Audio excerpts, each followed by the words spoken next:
Bismillahirrahmanirrahim. Assalamualaikum warahmatullahi wabarakatuh. Halo sahabat Hayanis, kembali lagi bersama saya.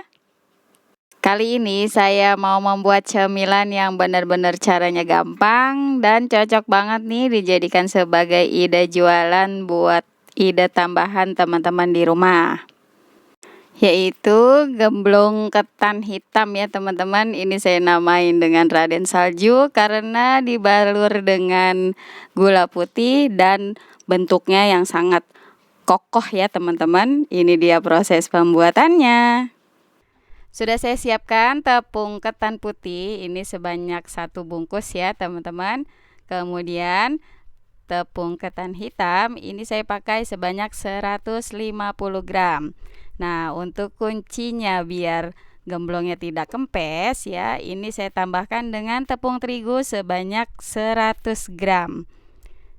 Setelah itu bisa ditambahkan dengan vanili bubuk secukupnya.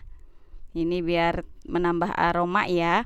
Kemudian ditambahkan juga dengan garam, ini sekitar 1 sendok teh ya teman-teman.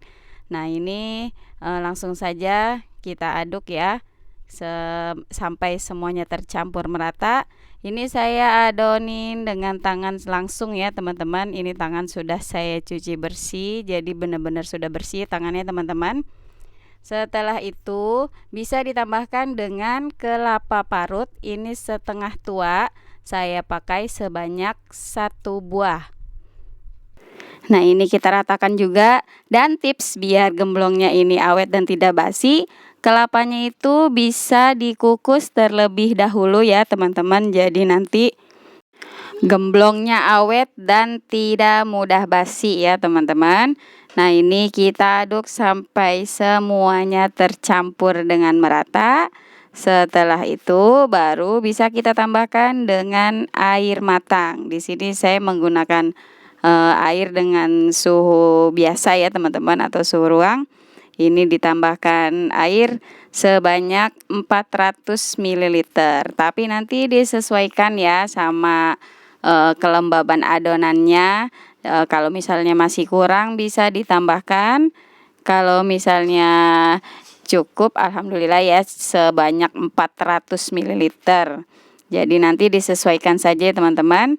Makanya ini dalam menambah airnya itu sedikit-sedikit dulu biar nanti tidak kelembekan ya teman-teman. Nah, ini insya Allah sudah kalis ya teman-teman.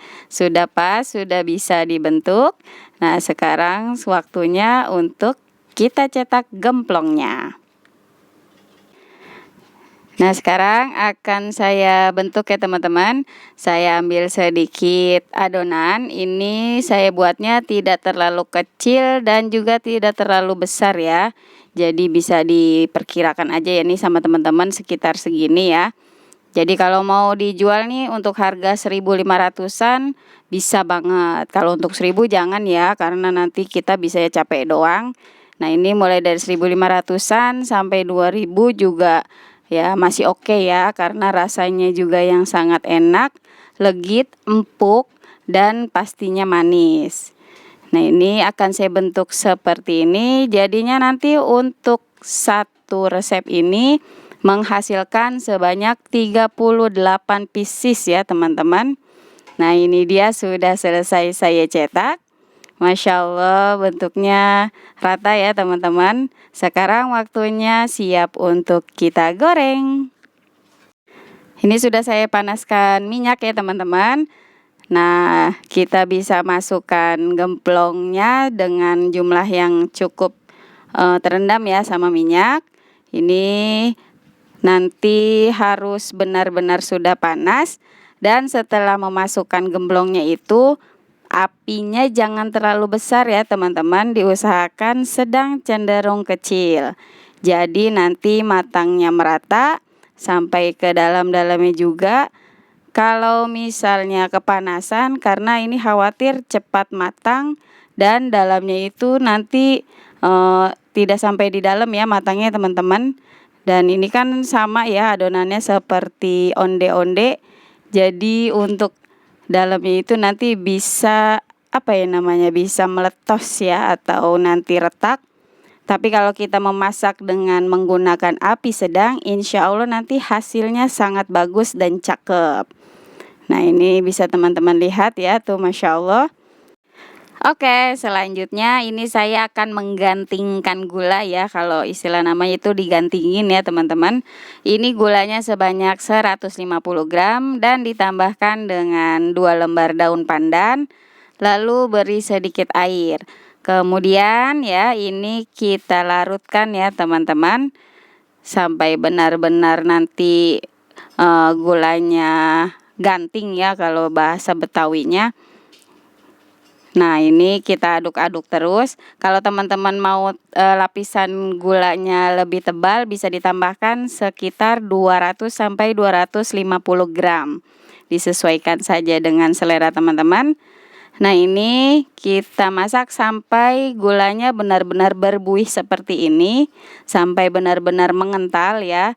Tandanya juga itu nanti daun pandannya sudah layu ya teman-teman. Itu tandanya nanti sudah siap untuk kita jadikan lapisan gemblongnya. Nah, ini sudah siap, lanjut kita masukkan ya. Ini kita prosesnya benar-benar cepat pada saat menggantingkan gulanya. Jadi langsung kita tuangkan dan diaduk dengan cepat ya teman-teman, agar seluruh cairan gulanya itu menempel pada gemblongnya. Nah, setelah benar-benar menempel ya, kemudian bisa dimatikan api kompornya dan terus saja kita aduk ya sampai benar-benar gulanya itu mengering. Tuh Masya Allah, jadi seperti diaduk-aduk di salju ya teman-teman, warnanya cakep banget. Seperti salju putih-putih ya, menempel pada gemblongnya.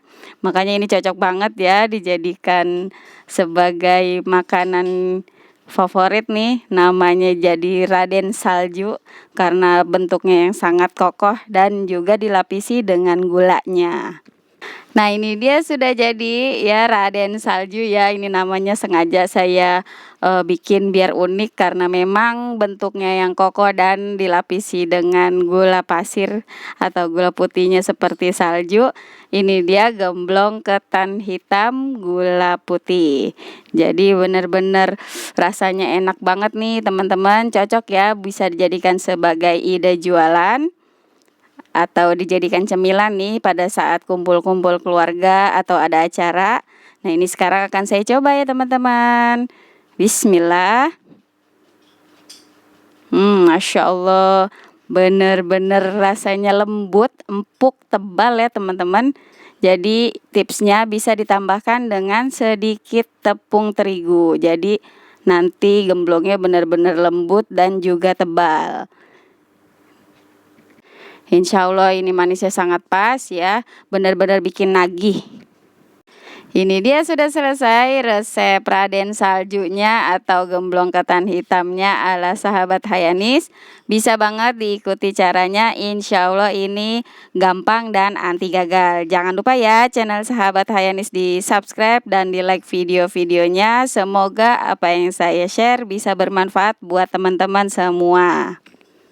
Terima kasih, sampai jumpa kembali di video berikutnya. Wassalamualaikum warahmatullahi wabarakatuh.